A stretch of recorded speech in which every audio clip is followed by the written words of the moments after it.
আসসালামু আলাইকুম everyone, welcome to my daily blog. আজকের ব্লগে আপনাদের সাথে শেয়ার করব যে আমরা সকালে কি কি রান্না করেছিলাম। তো ঘুম থেকে উঠেই দেখি মা রান্না চড়িয়ে দিয়েছে চুলায়, মাটির চুলায় আসলে রান্না করছিল। তো প্রথমে দেখতেই পেলেন আপনারা কি কড়াইয়ের মধ্যে 2টা শুকনো মরিচ আর একটু তেল দিয়ে যখন শুকনো মরিচটা একটু ভাজা ভাজা হয়ে যাচ্ছিল তখন সেখানে আলু আর করলা দিয়ে দিল। আসলে করলা দিয়ে আলু দিয়ে আজকে মা ভাজি করছিল। তো তেল আর শুকনো মরিচের মধ্যে আলু আর করলাগুলো দিয়ে একটু নেড়ে নিয়ে তারপরে সেখানে হলুদের গুঁড়া, একটু মরিচের গুঁড়া আর স্বাদমতো লবণ দিয়ে তারপরে সুন্দরভাবে নেড়ে নেবে। যেহেতু আমরা একটু লবণ বেশি খাই তাই মা কিন্তু একটু লবণ বেশিই দিয়ে দিয়েছিল।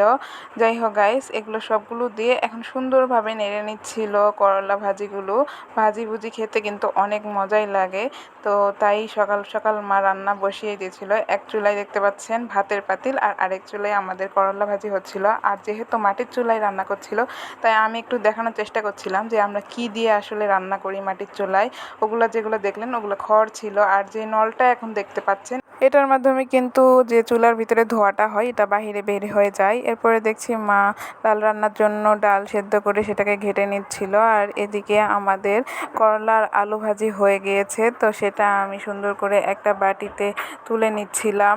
এরপরে দেখছি আমাদের ওই পাশের চুলায় যে ভাতটা দিয়েছিল সেটাও প্রায় হয়ে এসেছে, তাই মা এক পাশে দেখছি ডাল বলক তুলছে আর আরেক পাশে ভাত প্রায় হয়ে গেছে তাই ওটা নামিয়ে নিয়েছিল। এরপরে ডালে বাগার দেওয়ার জন্য একটা পাতিলে একটু পেঁয়াজ আর রসুন আর একটু তেল দিয়ে সেটা ভালোভাবে নেড়ে নিচ্ছিল। পেঁয়াজ আর রসুনটা একটু লাল লাল হয়ে আসলে মা সেখানে একটু পাঁচ ফোড়ন আর গোটা জিরা দিয়ে দিচ্ছিল। তারপরে সবগুলো সুন্দর মতো হয়ে আসলে ডাল ঢেলে দিল।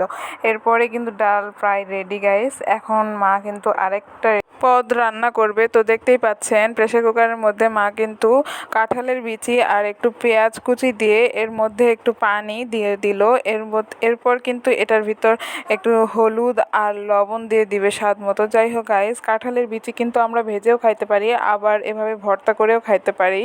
তো আজকে আপনাদের সাথে সেই ভর্তা রেসিপিটাই শেয়ার করব। তো দেখতেই পাচ্ছেন বিচিগুলো সেদ্ধ হয়ে গেলে মা শিলনোড়াতে একটু লবণ আর শুকনো মরিচ প্রথমে পিষে নিচ্ছিল। ওগুলো পিষে হয়ে গেলে তারপরে এর মধ্যে কাঁঠালের বিচি দিয়ে সুন্দরভাবে পিষিয়ে নিলে কিন্তু ভর্তা প্রায় রেডি।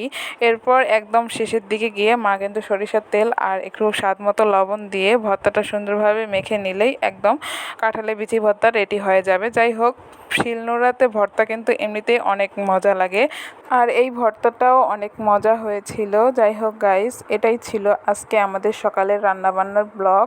আপনাদের কেমন লেগেছে অবশ্যই কমেন্ট করে জানাবেন এবং লাইক ফলো করে পাশে থাকবেন। ধন্যবাদ গাইস, আল্লাহ হাফেজ।